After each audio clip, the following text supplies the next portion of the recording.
They said the lake was cursed long before the dam was built. Long before the water swallowed the land, an entire village lived where the rippling black surface now rests.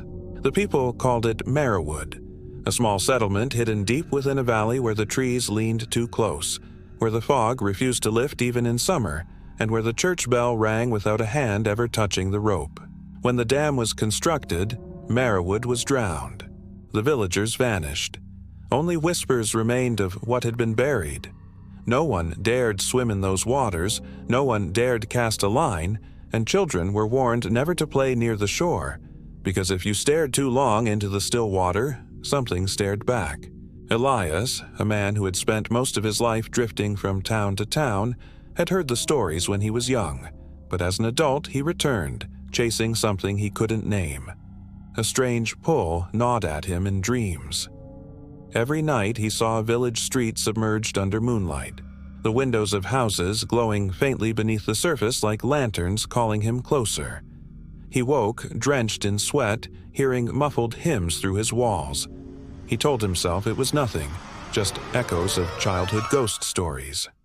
But the call grew stronger, until one night he stood at the lake's edge, staring at the black water, and felt certain that the lake wanted him. The locals warned him. "No one goes out after dark," an old woman told him in the tavern. Her voice cracked like broken glass. "That lake eats people. You'll think you hear singing, you'll think you see lights. Don't look, don't listen, and above all, don't follow." Elias smiled, but there was unease beneath his grin. He was already caught. That night, as the wind howled, he returned to the shore. The moon reflected silver across the water, and there, beneath the ripples, he saw it. Houses, rooftops, even a church spire.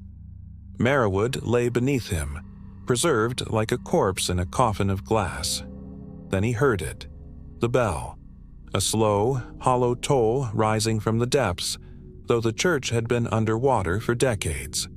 The sound vibrated through his bones, and he felt his body lean forward, as if invisible hands pressed against his back. He stumbled into a rowboat tied to the dock, the wood slick with rot, and without thinking, he untied the rope.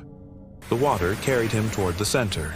The mist curled around him, and the bell kept tolling. When he looked over the edge, he saw faces. Eyes wide, mouths open in soundless screams, floating just below the surface. He jerked back, but the boat rocked and shuddered. A pale hand broke the surface, water streaming from its fingers, and reached for him. Elias screamed and swung his lantern. The flame sputtered, but the thing sank back into the depths. The boat drifted until it reached the spot above the sunken church. The water there was clearer, and Elias could see the entire building below, its doors open as though inviting him in. He felt the pull stronger than ever, a voice whispering in his mind, urging him to dive. He fought against it, but his limbs grew heavy.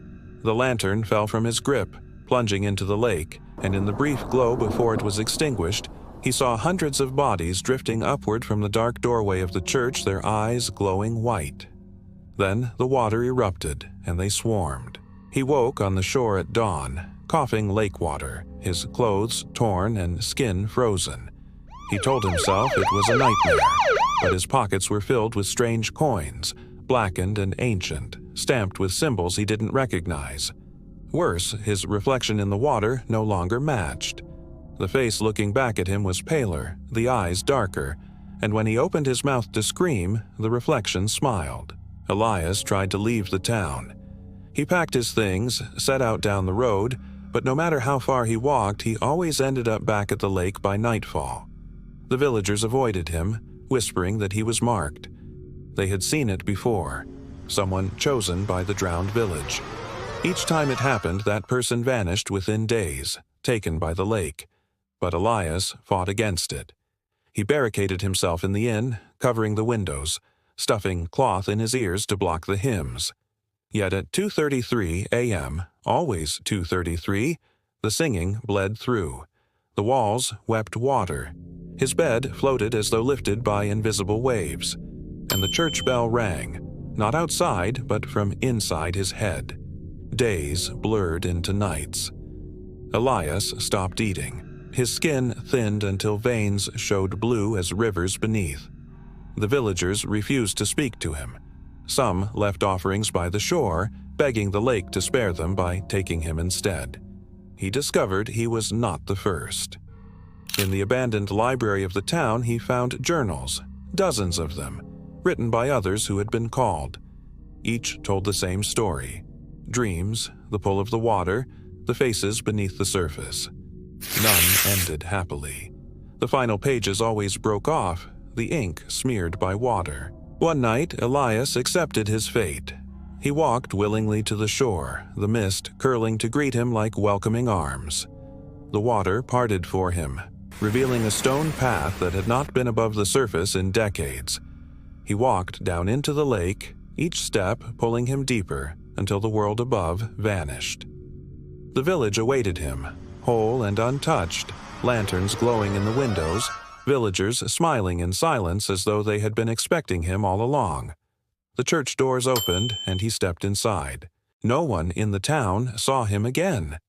But sometimes, travelers who camp by the lake say they hear the bell at 2:33 a.m., tolling from beneath the water. And if they stare long enough into the ripples, they see a pale figure in the church window, standing utterly still, smiling with eyes that glow white. Elias had joined them, and Merriwood had claimed another soul.